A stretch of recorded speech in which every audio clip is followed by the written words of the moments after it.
ఏపీసీబీఎన్ today subscribers అందరికీ ఒక చిన్న ఇన్ఫర్మేషన్. ఈ ఇన్ఫర్మేషన్ ఎందుకు ఇస్తున్నా అంటే నేను మెడికల్ ప్రొఫెషన్లో ఉన్నాను కాబట్టి నాకు తెలిసింది కొందరికి తెలియాలనేదే నా ఉద్దేశం. ఆంధ్రప్రదేశ్లో పెరుగుతున్న స్క్రబ్ టైఫస్ కేసులు. అసలు స్క్రబ్ టైఫస్ అనేది అంటే ఏమిటి? ఈ స్క్రబ్ టైఫస్ అనేది ఇది ఓరియంటీనియా అనే బ్యాక్టీరియాలలో వచ్చే ప్రమాదకరమైన వ్యాధి.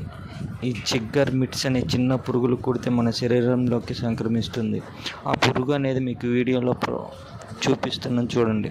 అసలు సిమ్టమ్స్, ఈ పురుగు కుట్టడం వల్ల వచ్చే సిమ్టమ్స్: అధిక జ్వరం, తలనొప్పి, శరీరం మొత్తం నొప్పులు, వాంతులు, ముఖ్యంగా చర్మంపై నల్లటి పాచు కనిపిస్తే వెంటనే కొంచెం అలర్ట్ అవ్వాలి.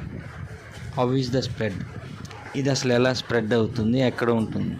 గడ్డి పొలాలు, పొదలు అంటే పశువులు ఎక్కువగా ఉండే ప్రదేశాల్లో మిట్స్ ద్వారా వ్యాధి అనేది వ్యాపిస్తుంది.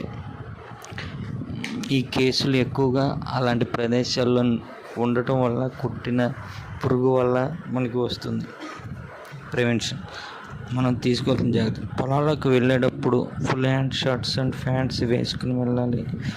బయట నుండి వచ్చిన వెంటనే స్నానం చేయాలి. ఇంటి చుట్టూ గడ్డి అలాంటిది ఏమి లేకుండా శుభ్రంగా ఉండేటట్టు చూసుకోవాలి. ఇంకొకటి మెయిన్ నివారణ చర్యలు. అసలు అది మనకు కొట్టకుండా చూసుకోవాల్సిన నివారణ చర్యలు: పొదలు, పొలాలు, గడ్డి ప్రాంతాలకు వెళ్ళేటప్పుడు జాగ్రత్తలు చేపట్టాలి. శరీరాన్ని కప్పేలా ఫుల్ హ్యాండ్స్ బట్టలు వేసుకోవాలి. ఇల్లు పరిసరాలను పరిశుభ్రంగా ఉంచుకోవాలి. పశువుల దగ్గరికి వెళ్ళేటప్పుడు జాగ్రత్తగా ఉండాలి. ఎక్కువగా పశువుల గుడిసెల్లో ఈ పురుగు అనేది ఉంటుంది.